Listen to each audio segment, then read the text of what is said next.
दोस्तों, मैं हूं आपकी दोस्त प्रिया और आप सुन रहे हैं इंस्पिरेशन फॉर चेंज पर प्रेरणादायक कहानियों के खजाने में से एक और कहानी।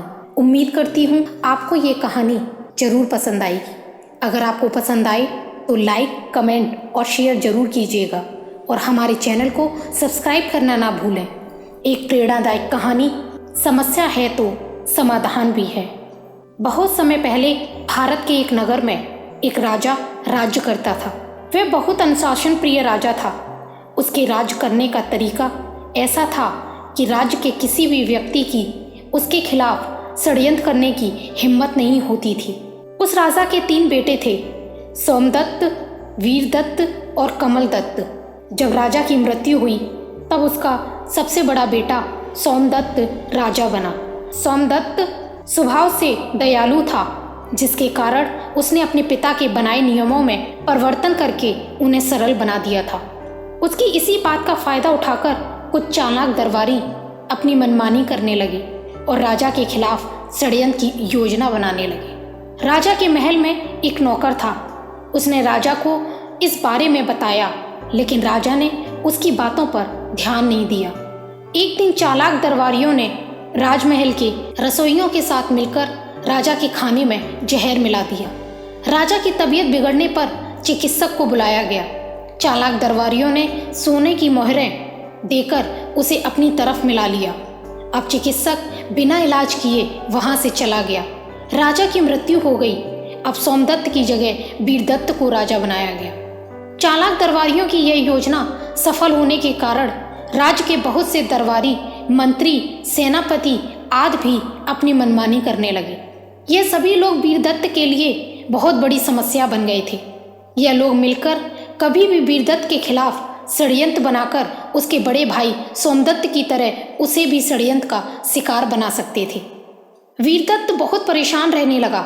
उसे इस समस्या का कोई हल नहीं मिल रहा था। महल में रहने वाले उसी नौकर ने, जिसने सोमदत्त को षड्यंत्र के बारे में बताया था, जब वीरदत्त को परेशान देखा तो उसने उससे कहा, महाराज, यदि आप कहें तो मैं आपको इस समस्या का समाधान बता सकता हूँ। वीरदत्त ने अपने इस नौकर की बातों पर कोई भी ध्यान नहीं दिया और उस नौकर से कहा, जब मैं और मेरे खास गुप्तचर इस समस्या का कोई हल नहीं सोच पा रहे हैं तो तुम तो एक नौकर हो।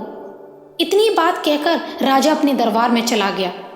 वीरदत्त ने कुछ कठोर नियम व कानून भी बनाए, लेकिन कुछ फायदा नहीं हुआ, बल्कि दरबारी, मंत्री, सेनापति आदि राजा द्वारा बनाए गए कठोर नियमों की वजह से उससे चिढ़ने लगे, क्योंकि यह कठोर नियम उन्हें राज्य में उनकी मनमानी करने से रोकने के लिए बनाए गए थे।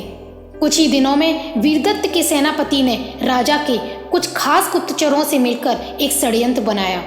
एक दिन सेनापति राजा को लेकर शिकार करने जंगल में गया। वहां शिकार करते समय राजा को जंगल में ऐसी जगह अकेले छोड़ दिया गया जहां खूंखार जंगली लोग रहते थे। जंगली लोगों ने राजा को अकेला देखकर हमला कर दिया और उसे मार डाला। सेनापति और गुप्तचरों ने राज दरबार में आकर एक झूठी कहानी सुना दी, जिससे राज परिवार को यह विश्वास हो जाए कि उनकी बहुत कोशिशों के बाद भी वे राजा को नहीं बचा सके। अब वीरदत्त की जगह उसके छोटे भाई कमलदत्त को राजा बनाया गया। अब कमलदत्त के सामने भी वही समस्याएं खड़ी थी जो वीरदत्त के सामने थी। राजमहल के अधिकतर कर्मचारी अपनी मनमानी में लग गए। कमलदत्त हमेशा षड्यंत्रकारियों से बचाव और कुशलतापूर्वक राज्य को चलाने के उपाय सोचता रहता था। अब तो वह राजमहल के किसी भी बड़े कर्मचारी पर विश्वास नहीं कर सकता था। राजा यदि अपने इन बड़े दरबारियों पर कुछ कठोर कार्रवाई करता तो यह दरबारी राजा के खिलाफ षड्यंत्र करके उसका जीवन ही समाप्त कर देते थे, और यदि राजा कोई कार्रवाई नहीं करता था तो यह कर्मचारी अपनी मनमानी करके राज्य को बहुत नुकसान पहुंचा रहे थे। अपनी इस समस्या के चलते कमलदत्त को यह लगने लगा था कि शायद इस समस्या का कोई समाधान नहीं है और अब उसे समस्याओं के साथ ऐसे ही राज्य करना होगा। उसने इस बड़ी समस्या के समाधान को अब अपने भाग्य पर छोड़ दिया। राजमहल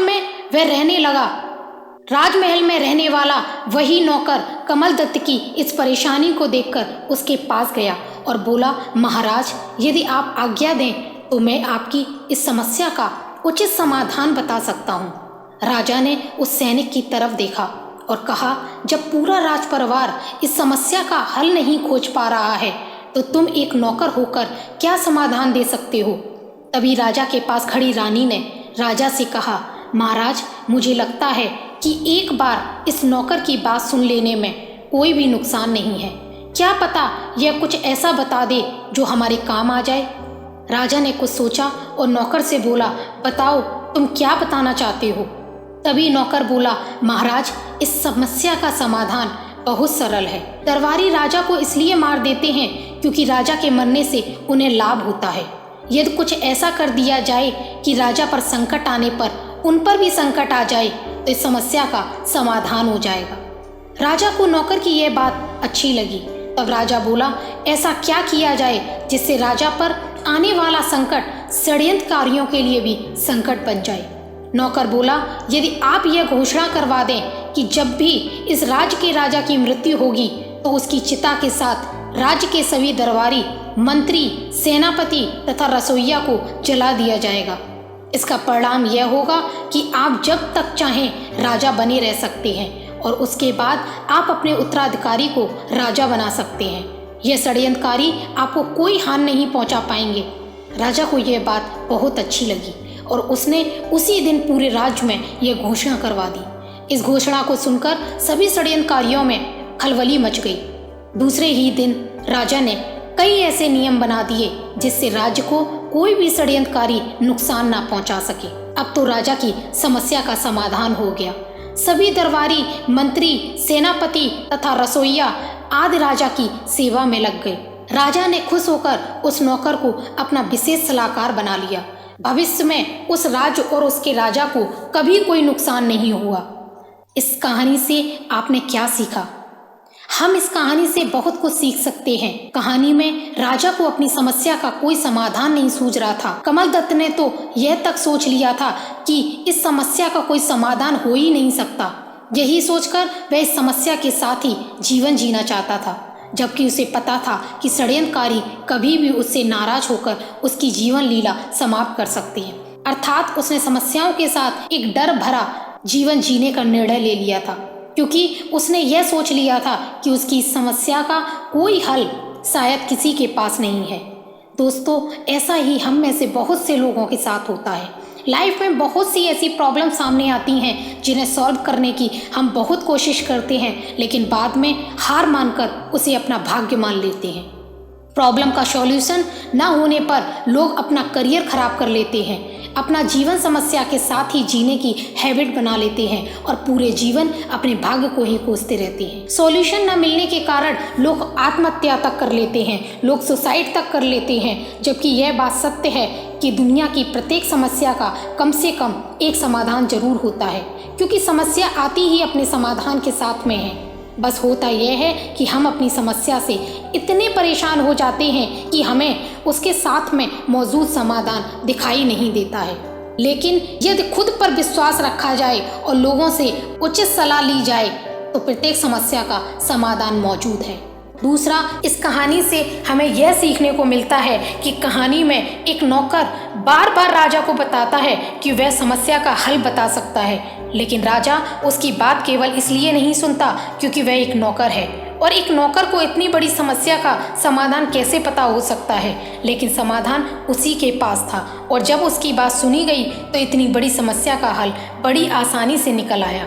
दोस्तों, बहुत से लोग भी ऐसा करते हैं कि खुद की ईगो के सामने दूसरे लोगों को बहुत छोटा समझते हैं। नॉलेज, इंटेलिजेंस और एबिलिटी ईश्वर के दिए हुए ऐसे वरदान हैं जो छोटे और बड़े का भेद नहीं करते, बल्कि हमें यह बताते हैं कि दुनिया का कोई भी व्यक्ति यह ठान ले कि उसे सफल होना है तो उसे कोई नहीं रोक सकता। ऐसे हजारों उदाहरण मौजूद हैं जो हमें यह बताते हैं कि ऐसे व्यक्ति जिन्हें छोटा और अयोग्य समझा गया, लेकिन वह अपनी नॉलेज, इंटेलिजेंस और एबिलिटी के दम पर आज एक सफल इंसान, एक सक्सेसफुल पर्सन के रूप में एक हीरे की तरह अपनी चमक बिखेर रहे हैं।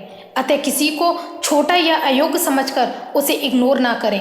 ऐसा भी हो सकता है कि उसका बताया गया एक शब्द आपके जीवन की दिशा को ही बदल दे। दोस्तों, यह मोटिवेशनल स्टोरी आपको कैसी लगी हमें कमेंट के माध्यम से ज़रूर बताएं। आपका विचार हमारे लिए बहुत महत्वपूर्ण है। आपका कीमती समय हमें देने के लिए शुक्रिया। इस वीडियो को लाइक करें, कमेंट करें और अपने दोस्तों के साथ शेयर करें। अगर आपने इस चैनल को अभी तक सब्सक्राइब नहीं किया तो फ़ौरन सब्सक्राइब कर लें और लेटेस्ट वीडियो का नोटिफिकेशन पाने के लिए बेल आइकन पर क्लिक करें। Thank you so much.